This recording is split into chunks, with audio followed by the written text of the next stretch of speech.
오늘 본문은 창세기 32장 3절에서 8절까지입니다. 야곱이 세일 땅 에돔 들에 있는 형 에서에게로 자기보다 앞서 사자들을 보내며 그들에게 명령하여 이르되 너희는 내 주 에서에게 이같이 말하라. 주의 종 야곱이 이같이 말하기를 내가 라반과 함께 거류하며 지금까지 머물러 있었사오며 내게 소와 나귀와 양떼와 노비가 있으므로 사람을 보내어 내 주께 알리고 내 주께 은혜 받기를 원하나이다 하라 하였더니 사자들이 야곱에게 돌아와 이르되 우리가 주인의 형 에서에게 이른즉 그가 400명을 거느리고 주인을 만나려고 오도이다. 야곱이 심히 두렵고 답답하여 자기와 함께 한 동행자와 양과 소와 낙타를 두 떼로 나누고 이르되 에서가 와서 한 떼를 치면 남은 한 떼는 피하리라 하고.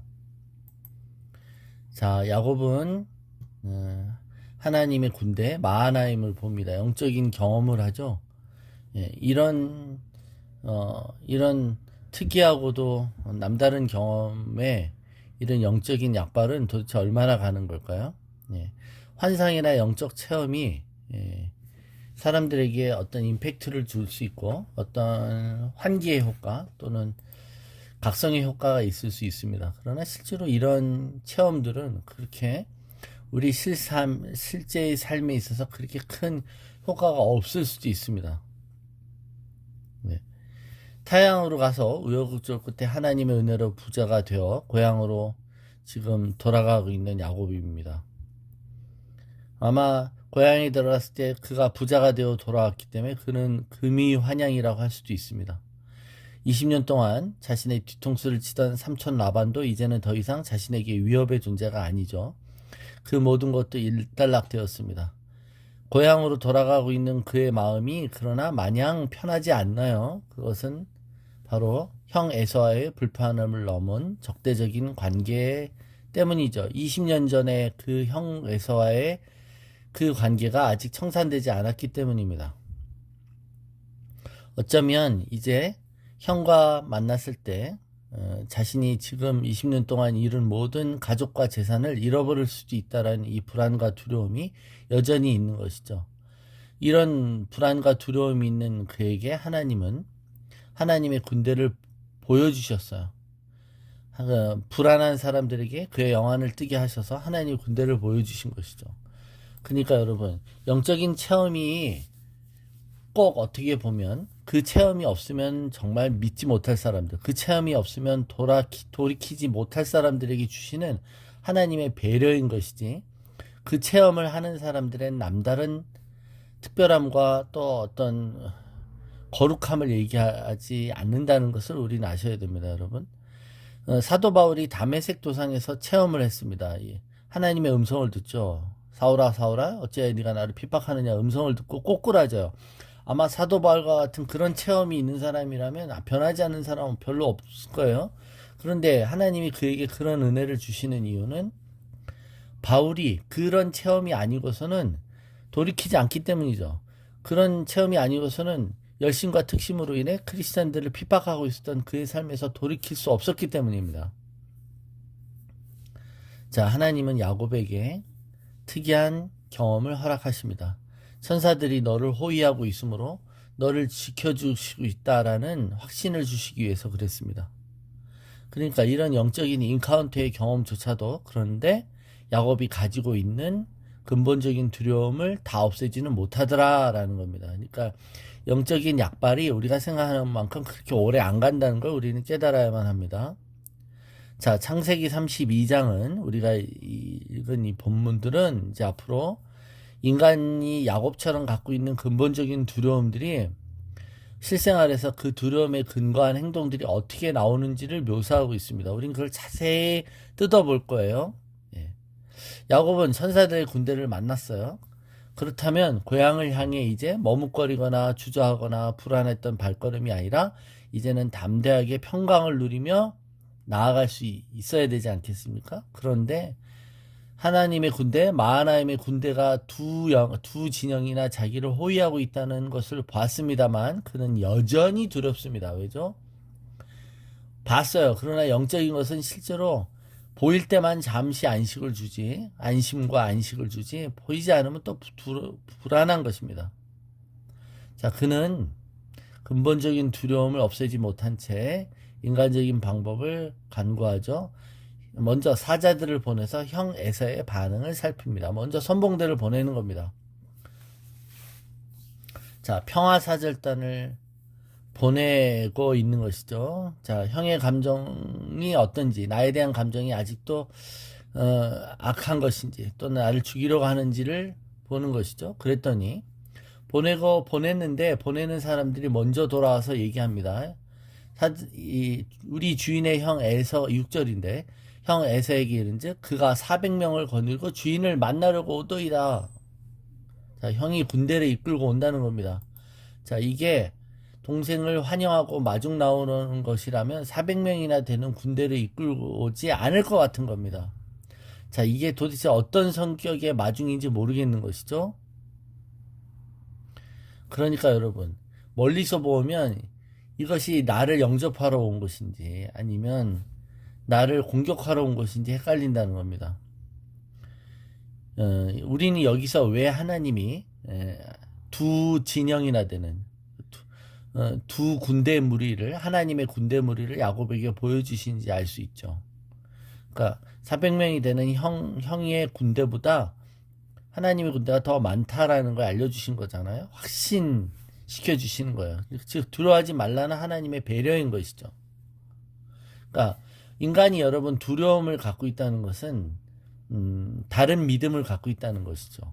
그러니까 두려움은 믿음인 거예요, 여러분. 믿음의 반대말은 불신이 아니라 두려움입니다. 두려움이란 다른 것을 믿는다는 거예요.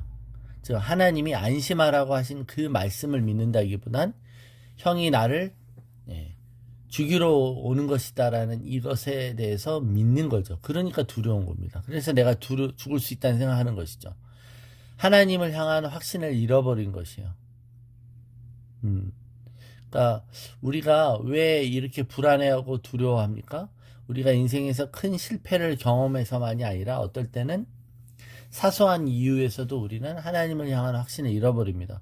어떨 땐 잠이 부족해서, 어떨 땐 소화가 안 돼서, 어떨 땐 너무 과로함으로 인해, 또한 이런 사소한 이유로도 인해 우리는 하나님에 대한 확신과 신뢰를 잃어버리죠. 그래서 원수는 하나님을 향한 확신을 무너뜨리려고 하는 것입니다.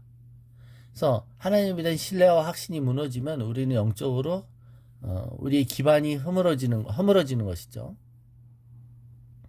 치유 기도를 받아서 아픈 것이 사라졌는데 다시 아파오면 우리는 금방 신뢰와 확신을 버려버립니다. 그래서 원수는 바로 이런 방법을 쓰는 거예요. 영적인 체험을 하면 뭐합니까? 그의 가장 안 좋은 부분, 그제 가장 최악적인 부분을 자극합니다.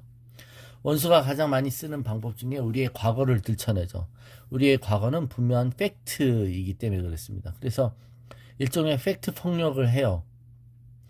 과거에 우리가 잘못하고 죄를 지은 것이 사실이기 때문에 그렇습니다.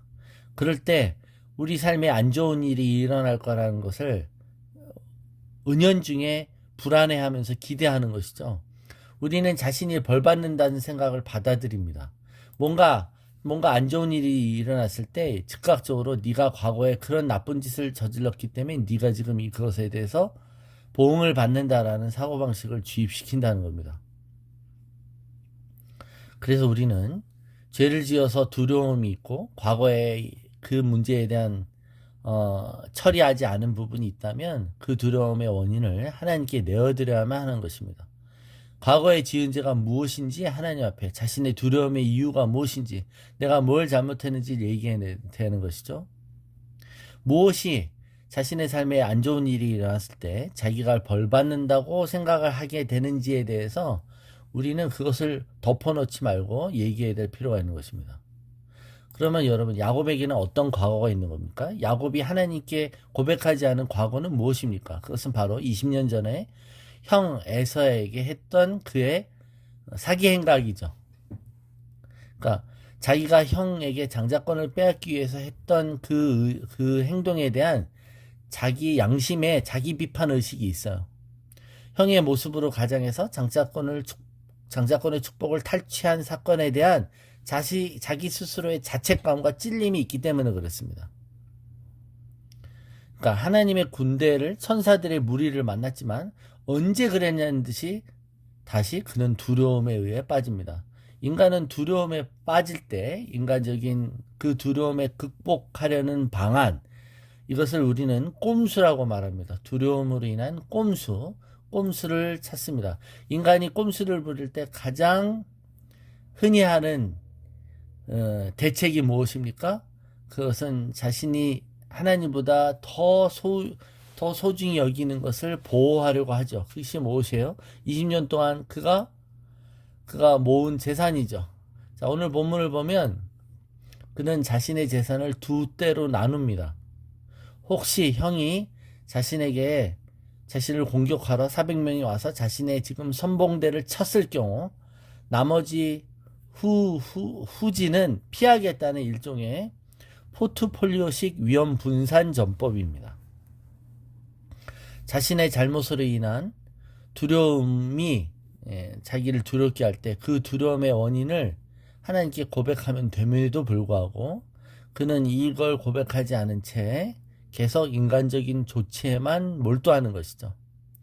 그러니까 여러분, 이것이 우리가 야곱하고 똑같은 점이 여기 있죠. 하나님의 약속이 있어요. 내가 너를 지켜주겠다. 내가 너를 떠나지 않겠다 했음에도 불구하고 인간은 하나님의 약속만으로는 안심을 하지 못합니다. 자신이 보안장치를 마련합니다. 자신 나름대로의 보험을 마련하는 것이죠. 근데 사람들이 가장 많이 선택하는 보험이 뭐냐고요? 물질이라는 겁니다. 물질. 그 보험의 대상이 물질이 바로 인간에게 우상이 되고 주인이 되는 것이죠. 그러니까 혹시 위험이 닥치더라도 자기가 뺏기지 않을 자신의 재산을 반 떼어놔서 뒤로 안전하게 지키려고 하는 것입니다. 우리가 그래요. 우리가 절대 하나님께 내어드리지 못하는 그 반이 있다는 거예요. 반이.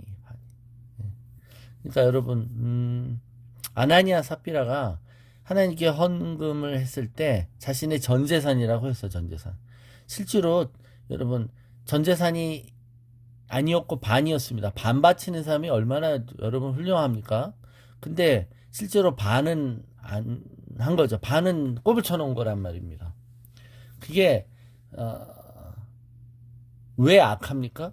예, 여러분, 거짓말해서 악합니까? 아니죠. 그 여러 가지 요소가 있죠. 자기가 하나님의 교회를 매니플레이션 하려고 했던 그 조건도 있지만 그에게는 이게 전부인 것처럼 반은 하나님께 드렸지만 반은 버릴 수 없는 거라는 거예요. 반은 하나님께 절대 내어드릴 수 없다고 생각하는 것입니다. 우리 모두가 이런 자기만의 보험과 자기만의 포기할 수 없는 부분이 있을 수 있어요. 그것이 자신의 두려움에 자신이 기대고 있는 유일한 신일 수도 있습니다. 오늘 야곱은 하나님의 영적인 체험 후에도 그의 두려움을 이겨내지 못합니다. 우리에게 주시는 교훈도 비슷합니다. 여러분, 우리가 별의별 은혜를 받고 별의별 또 하나님의 계시를 받을지라도 우리가 진정 의지하고 우리가 진정 포기하지 못하는 것이 우리의 참 신인 것이죠. 인간의 꼼수가 여기서 발동하고 있습니다.